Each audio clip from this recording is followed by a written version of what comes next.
जय हिंद दोस्तों, स्वागत है आपका राहुल स्टडी सेंटर में। मैं राहुल कुमार आप सभी का स्वागत करता हूं। आज हम टॉपिक उठाए हैं मध्यकालीन भारत और इसके बारे में जानने का प्रयास करेंगे। उम्मीद करते हैं आपको वीडियो ये बहुत अच्छा लगेगा, आपको अच्छी समझ में आएगा। तो आगे हम चलते हैं, इस टॉपिक की ओर बढ़ते हैं और समझने का प्रयास करते हैं। तो पहले हम जानते हैं मध्यकालीन भारत क्या है। तो एंशिएंट अर्थात प्राचीन भारत और आधुनिक भारत के बीच के समय को मध्यकालीन भारत कहा जाता है। प्राचीन भारत और आधुनिक भारत के बीच के समय को मध्यकालीन भारत कहा जाता है। हम जानते हैं भारत पर अरबों का आक्रमण अर्थात भारत पर अरबों का आक्रमण कब हुआ था। तो भारत पर सबसे पहले अरब का आक्रमण करने वाले आक्रमणकारी का नाम था मोहम्मद बिन कासिम। मोहम्मद बिन कासिम ने 712 ईस्वी में भारत पर आक्रमण किया, जो सफल आक्रमण माना जाता है। मोहम्मद बिन कासिम जिस समय भारत पर आक्रमण किया उस समय भारत का सिंध प्रांत का जो राजा था उसका नाम था दाहिर। राजा दाहिर के साथ इन्होंने युद्ध किया था। मुख्य रूप से अरबों का मुख्य उद्देश्य था धन दौलत लूटना, इस्लाम धर्म का प्रचार करना। अरबों का मुख्य उद्देश्य था धन दौलत को लूटना और इस्लाम धर्म का प्रचार करना। अब थोड़ा आगे बढ़ते हैं, देखते हैं गजनी साम्राज्य। तो गजनी साम्राज्य की राजधानी गजनी थी। गजनी साम्राज्य के संस्थापक अल्पतगीन थे और इन्होंने 932 ईस्वी में गजनी साम्राज्य की स्थापना किया था। गजनी साम्राज्य में अल्पतगीन के बाद कुछ दिनों के लिए एक व्यक्ति आए थे, कुछ दिनों के लिए पद पे, उनका नाम था प्रीतिगिन। और प्रीतिगिन का शासनकाल चला था प्रीतिगिन सर्वप्रथम भारत पर आक्रमण करने वाले माने जाते हैं। भारत में जब आक्रमण किया तो पंजाब में तो उस समय शाही राजवंश का शासन चल रहा था। शाही राजवंश का शासक था राजा जयपाल।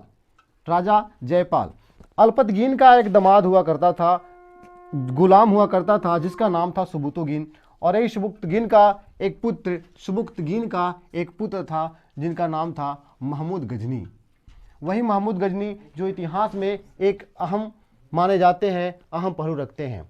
महमूद गजनी का जन्म 1 नवंबर 977 ईस्वी को हुआ था और इनको जन्म के बाद गजनी में ही पालन पोषण किया गया। लेकिन जिस समय इनके पिता गजनी के शासक थे उस समय इनको खुरासान का शासक बना दिया गया था। इनका प्रथम आक्रमण भारत के प्रति 1000 ईस्वी में हुआ था। इनको कुछ उपाधियों से धारण किया गया था, उपाधि दिया गया था, जिसमें था यामीन उल दौला और अमीन उल मिला।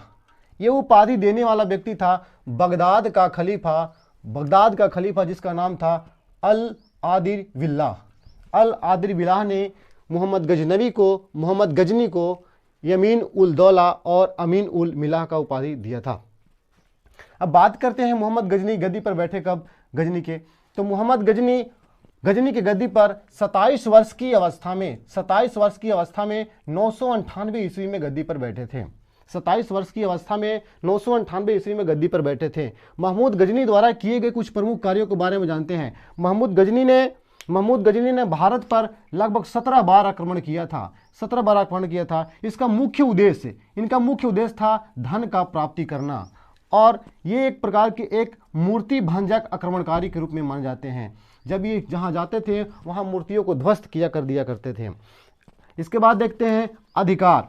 इन्होंने अधिकार कर लिया पेशावर के ऊपर 1000 ईस्वी में अधिकार कर लिया। 1001 ईस्वी में 1001 ईस्वी में इन्होंने पराजय किया शाही राजा जयपाल को। शाही वंश का राजा था जिसका नाम था जयपाल, उनको 1001 ईस्वी में पराजय किया था। पहली बार महत्वपूर्ण जीत, मोहम्मद गजनी का पहली महत्वपूर्ण जीत माना जाता है नागरकोट मूर्तिवाद के विरोध में जो 1008 ईस्वी में माना जाता है। आगे चलते हैं और बात करते हैं इनका चर्चित आक्रमण जो सबसे ज़्यादा फेमस रहा था वो था 1025 ईस्वी का आक्रमण जो सोमनाथ मंदिर पर किए थे। सोमनाथ मंदिर वर्तमान समय में गुजरात में पड़ता है, सौराष्ट्र के पास पड़ता है। यहाँ पे लगभग मोहम्मद गजनी ने वहाँ से लगभग 20 लाख दिनार लेकर चला गया था। दिनार सोने को सिक्का को कहा जाता था और यहाँ से लगभग 20 लाख दिनार को मोहम्मद गजनी लेकर चला गया था। इनके दरबार में कुछ कवि रहते थे, कुछ विद्वान व्यक्ति रहते थे, जिनमें से महत्वपूर्ण थे अलबरूनी, फिरदौसी। अल-बरूनी और फिरदौसी। इनका अंतिम आक्रमण रहा जाटों के विरुद्ध, इनका अंतिम आक्रमण रहा जाटों के विरुद्ध, जो 1027 ईस्वी में माना जाता है, 1027 ईस्वी में माना जाता है। सबसे पहले सुल्तान की उपाधि धारण करने वाला महमूद गजनी ही था। सबसे पहले सुल्तान की उपाधि धारण करने वाला महमूद गजनी ही था। सेना में महमूद गजनी के सेना में कुछ हिंदू रहा करते थे जो महमूद गजनी को सेवा करते थे, जिसमें महत्वपूर्ण हैं सेवंद राय एवं तिलक। तिलक एवं सेवंद राय जैसे दो हिंदू लोग जो महमूद गजनी के सेवा में हमेशा उत्पर रहते थे। उम्मीद करते हैं आपको ये वीडियो अच्छी लगी होगी। अच्छा लगा तो लाइक करें, सब्सक्राइब करें। तब तक के लिए धन्यवाद। जय हिंद, जय भारत।